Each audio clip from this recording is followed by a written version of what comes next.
Angela, I wanted to start with you first. This is your debut as a series regular. Congratulations, by the way. What was it about this character and project that stood out to you? And did anything surprise you about living with a character for this long? Thank you for the congrats. Sometimes I have to remind myself of like what a joy and a huge accomplishment this is. I'm so grateful to be in it. But I read this pilot when as preparing for this audition, and there was something about this piece that just like lifted off the page that I was excited about, and I didn't forget it in the hundreds of scripts that we read. And I was actually surprised at my initial take of what this character was to when I got into like the getting ready for the pilot, that the showrunner and the producers had a different way of approaching this strong, opinionated woman. And I was here for all of it. They were like, let's celebrate all of this. Let's celebrate this Black woman having strong opinions. And so it's been really fun to explore Crystal. Love that. And Tim, one of your missions as an actor is to be the representation that you didn't get to see growing up. How does this project and Daniel align with your purpose as a storyteller? This project came at a time when I finally learned to give myself grace on taking the pressure off and to stop getting in my own way for things. Mm. So knowing that myself, the way I look, that is, and working and being excellent, that's part of representation.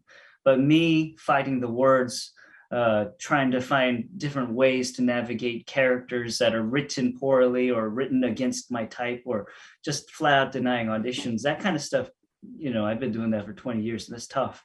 So when this script rolled around, I saw that Kerry Washington, Larry Wilmore, I keep calling her by her Insta name, Ramla Muhammad. When I saw that they were behind this and that the Onyx Collective was created to amplify voices of color, I had to give myself permission to get rid of that armor and just to embrace what was on the page and bring everything on the inside and put that on the screen.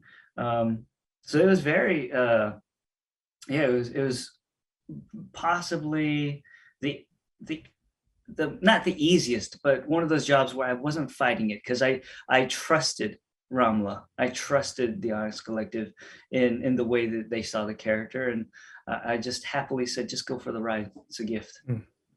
Great answer. Angela, Kerry Washington directed the first episode, and she's also an executive producer on the series. Is the experience different when you're working with somebody who also worked in front of the camera? What was that collaboration like? Yeah, it's definitely different. The gift that we have is that Carrie has been behind the camera as well. So when she's directing a piece, there's a shorthand to actor. There was the opportunity to try lots of different things, just because she was like, let's try some things, let's find some things. So it was a real gift to be able to have her direct the pilot for us. But then as an executive producer, for her to also be able to advocate for us, to Mm. advocate to make sure that the set was a beautiful space for artistry. So our the cast and the crew, it was a good vibe the whole time, and that comes from top down. So I'm grateful for Carrie's knowledge and experience, as well as Ramala and Larry's, and the rest of the producing team and Onyx Collective.